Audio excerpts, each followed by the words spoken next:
ఇదే RTV app వార్తల్ని క్షణాల్లో చదివే అవకాశం ఉంటుంది. ఒక న్యూస్ పేపర్, ఒక టెలివిజన్ ఛానల్ మీ చేతుల్లో ఎప్పుడూ ఉంటాయి.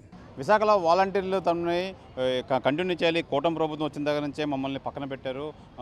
మమ్మల్ని కూడా కంటిన్యూ చేసి మా జీతాలు మాకు ఇప్పించాలని చెప్పి వీళ్ళు విశాఖ జీవీఎంసీ గాంధీ విగ్రహం వద్ద అయితే వీళ్ళు ప్రభుత్వాన్ని అయితే డిమాండ్ చేస్తున్నారు. మేడం చెప్పండి, ఏం కావాలి, ఏం చెప్తారు మీరు? నా పేరు దీప్తి అండి. ఏపీ ప్రజాగ్రామ్ వార్డ్ వాలంటీర్ అసోసియేషన్ ప్రధాన కార్యదర్శిని, అలాగే స్టేట్ సిఐటిలో వర్కింగ్ కమిటీ మెంబర్నండి. మేము గత 5 సంవత్సరాలుగా వాలంటీర్గా చేస్తున్నామండి. ఈ విషయం అందరికీ తెలిసిందే. కానీ ఈ ప్రభుత్వం వచ్చిన తర్వాత వాలంటీర్ వ్యవస్థ మనుగడ అనేది పూర్తిగా లేకుండా పోయింది.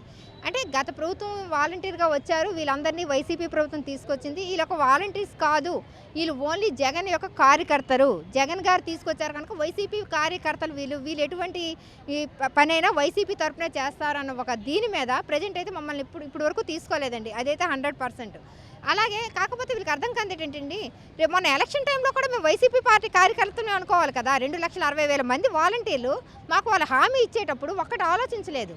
అంటే వీళ్ళు కూడా వైసీపీ కార్యకర్తలే అని అప్పుడు వాళ్ళకి తెలియదండి. హామీలు ఇచ్చినప్పుడు అప్పుడు మాత్రం మేము వాలంటీర్లం కాదండి, అప్పుడు ఓటేసే ఒక యంత్రాలలాగా వాళ్ళకి కనిపించాం. అందుకు మమ్మల్ని ఓటేసే ఒక యంత్రాలుగా ఆలోచించి మాకేదో హామీలు అన్న ఒక ఓటకు నమ్మకాన్ని కలిగించి మాకు వాలంటీర్ వ్యవస్థ ఉంటుంది, మీకు 10,000 జీతం చేస్తామని చెప్పి వాళ్ళు అన్నారు. అది అందరూ కూడా చాలా వరకు నమ్మేసి దానివల్ల వాలంటీర్ వ్యవస్థ ఉంటుందన్న నమ్మకంతో చాలామంది అటు ఓటేశారండి. ఈరోజు ప్రభుత్వం వచ్చేసాక మొండి చేయి చూపించినట్టు మాకేంటంటే వాలంటీర్ వ్యవస్థ లేదు అన్నారు, కొన్ని రోజులు రెన్యువల్ లేదన్నారు, జీవోలు లేవంటున్నారు. జీవోలు లేకుండా వాలంటీర్స్ ఎలా వచ్చారండి? మేము వాలంటీర్లుగా ఇంటర్వ్యూలకు వెళ్ళాము, అన్ని జీవోల ద్వారానే అప్లై చేసుకున్నాము, మేము వచ్చాం. రెన్యువల్ లేదు, దానికి మేము ఒప్పుకుంటాం. రెన్యువల్ లేదు మా తప్పు కాదు, గత ప్రభుత్వం తప్పు. మేము రెన్యువల్ చేయలేదు, సరే ఓకే, మీరు హామీ ఇచ్చారు కదా, మేనిఫెస్టోలోనే విడుదల చేశారు కదా, ఆ హామీ నెరవేర్చుకుంటే ఇప్పుడు 10,000 జీతం ఇస్తాం అన్నప్పుడు కొత్తగా రెన్యువల్ రావాలి, కొత్తగా జీవో రావాలి. మరి ఆ జీవోని మీరే రిలీజ్ చేయొచ్చు కదా. ఈ 2,60,000 మందిని రోడ్డు మీద ఎందుకండి పడేయడం ఈరోజు? అలాగే ఎవరు మన డిప్యూటీ సీఎం గారు పవన్ కళ్యాణ్ గారు లేడీస్ అంటే అమితమైన అభిమానం అంటారు. మరి ఇప్పుడు 2,10,000 మంది వరకు లేడీసే ఉన్నామండి. మరి మేము రోడ్డుని పడ్డాం, మేము లేడీస్ కాదండి? మా బాధ అర్థం కావట్లేదండి. 5,000 జీతంకి ఏదో ఇంట్లోనో పక్కనో ఎక్కడో దగ్గర సేవ చేసుకుంటూ వచ్చాం. ఈరోజు ఎటువంటి ఆధారం లేకుండా రోడ్డుని పడేశారు, రోడ్డుని తిప్పుతున్నారు. ఈరోజు ఒక ఆడవాళ్ళని రోడ్డుని మేము పరిగెట్టి మాకు ఉద్యోగం ఇవ్వండి అని అడుక్కునే స్థితికి తీసుకొచ్చారు. 7 నెలలుగా జీతాలు లేవు. ఎక్కడికి వెళ్తే మీకు ఎక్స్పీరియన్స్ ఏంటి ఉందని అడుగుతున్నారు. జాబ్కి వెళ్తే ఎక్స్పీరియన్స్ లేదు, 5 సంవత్సరాలుగా ఎక్స్పీరియన్స్ లేని ఉద్యోగం మేము చేసాం. ఈరోజు ఎక్స్పీరియన్స్ లేదు. ఏజ్ అందరికీ 35 సంవత్సరాలు అయిపోయి ఈ రోజు వరకు ఎటువంటి ఇబ్బంది లేదు. మన వరదలు విజయవాడలో వరదలు వచ్చినప్పుడు వాలంటీర్ని తీసుకున్నారండి, మరి అప్పుడు వాలంటీర్స్ గుర్తొచ్చారండి? ఈరోజు వాలంటీర్స్ లేరు అని ఎంత చక్కగా చెప్తున్నారు కదా, అప్పుడు వాలంటీర్స్ మీ అందరికీ గుర్తొచ్చారా? దయచేసి పవన్ కళ్యాణ్ గారు, చంద్రబాబు నాయుడు గారు మాకు ఇవ్వాల్సిన 7 నెలల జీతాన్ని ఇస్తూ మాకు ఉద్యోగ భద్రత కల్పిస్తూ మమ్మల్ని మళ్ళీ తీసుకోండి. మేము మీకు వర్క్ చేస్తాం, అప్పుడు ప్రభుత్వానికి వర్క్ చేస్తాం, ఇప్పుడు మీ ప్రభుత్వానికి మేము వర్క్ చేస్తాం. ఏ టైంలో ఎనీ టైం ఎప్పుడు రమ్మన్నా ఎక్కడికైనా మేము వస్తామండి ఖచ్చితంగా. దయచేసి మా బాధను ఇప్పటికైనా అర్థం చేసుకోండి. ఇక ముందైతే మాత్రం ఇంకా ఆగమండి. దయచేసి రిలే నిరాహారదీక్షలు అన్నీ చేస్తాము. విజయవాడ కూడా మేము ధర్నాలకి ర్యాలీలకి వెళ్తాము. ఎక్కడ కూడా మేము తగ్గమండి ఇంకా. ఎందుకంటే 5 సంవత్సరాల కష్టం మాది. పని ఇంతవరకు ఎటువంటి ఆధారం లేకుండా రోడ్డును తీసుకొచ్చి పడేశారు. వికలాంగులు ఉన్నారు, చిన్నపిల్లల తల్లులు ఉన్నారు, అంతమంది కూడా రోడ్డుని పది ఇప్పుడు బాధపడుతున్నారండి.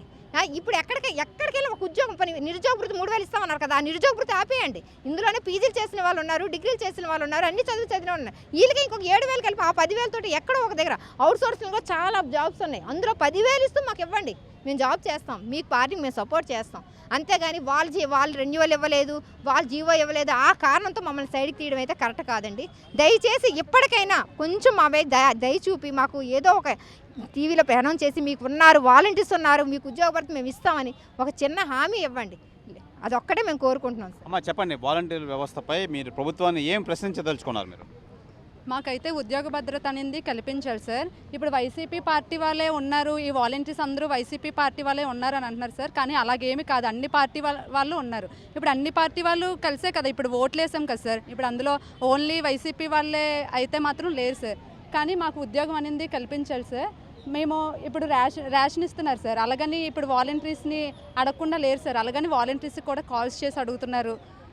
కాకపోతే మాకు న్యాయం అయితే చేయాలి సార్. ఇప్పుడు ఇంతమంది రోడ్డును పడ్డాము, చిన్నపిల్లల్ని వదిలేసి వచ్చాము, అందులో హ్యాండిక్యాప్డ్స్ కూడా ఉన్నారు. ఇప్పుడు జియో లేదు, రెన్యువల్ అవ్వలేదు అంటున్నారు సార్. అది మీ ప్రభుత్వం చేయండి.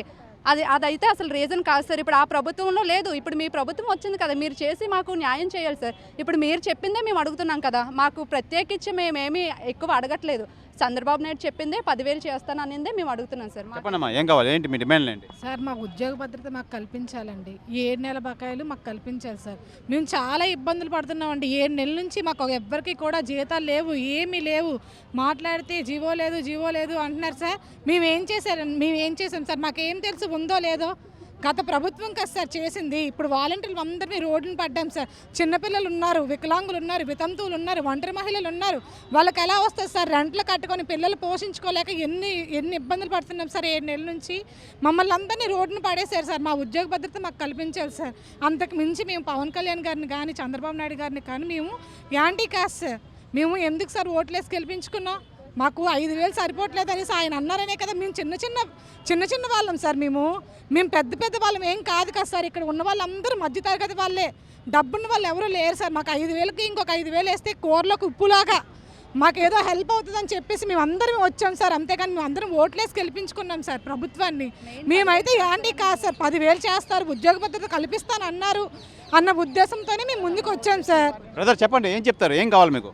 సార్ మాకు ఉద్యోగ భద్రత మెయిన్ కావాలి సార్. ఆల్రెడీ ప్రభుత్వం అప్పుడు చెప్పిన హామీ మేరకే కదా మేము వర్క్ చేసాం. ఇప్పుడు ఏ పార్టీ గవర్నమెంట్ ఆధీనంలో ఉంటే వాళ్ళు చెప్పినట్టు వింటాం. అంతేగా మా వైసీపీ చెప్పింది వైసీపీ విన్నట్టయితే మా వైసీపీ గెలిచింది కదా అలాగైతే. అంతే కదా సార్. ఇప్పుడు మీ అందరూ వైసీపీ వాళ్ళు పనిచేసామని అన్నారు, అలాగే మరి అలాగే మా అందరం వైసీపీ గెలుస్తుంది కదా. ఆల్రెడీ ఎందుకు మరి కోట ప్రభుత్వం ఎందుకు గెలుస్తుంది అలాంటప్పుడు? చంద్రబాబు నాయుడు గారు అప్పుడు ఇచ్చిన హామీ మేరకే మనం అడిగాం. మాకు ఉద్యోగ భద్రత కల్పిస్తే చాలు సార్. ఎంతోమంది రోడ్డు పడి ఉన్నాం. అలాగని మాకు ఇప్పుడు తీసారని క్లారిటీ లేదు, అలాగే ఉన్నదానికి క్లారిటీ కూడా లేదు. ఏదిని దగ్గర గవర్నమెంట్ వచ్చి దగ్గర 6-7 సంవత్సరాలు 6-7 నెలలు అవుతుంది. అసలు దీని గురించి అసెంబ్లీలో మాట్లాడతారు, చర్చిస్తారు అంటున్నారు. అది దాని గురించి అసలు ఎక్కడ ఒక మాట కానీ ఏమీ లేదు అసలు. అది కాస్త చంద్రబాబు గారు చెప్పండి బ్రదర్, చెప్పండి, ఏం చెప్తారు? సార్ మాకేది లేదు సార్. మాకు ఎలక్షన్స్ ముందు ఇచ్చేస్తామని చెప్పి ఆకాశంలో చూపించి నేలనాకించారు. మమ్మల్ని సింపుల్గా చెప్పాలంటే నమ్మించి గొంతుకొచ్చారు సార్. ఎలక్షన్ ముందంతా మిమ్మల్ని దత్తత తీసుకుంటాం, మిమ్మల్ని నా ఫ్యామిలీలో కలుపుకుంటాం వాలంటీర్స్ని అని చెప్పి అన్నారు.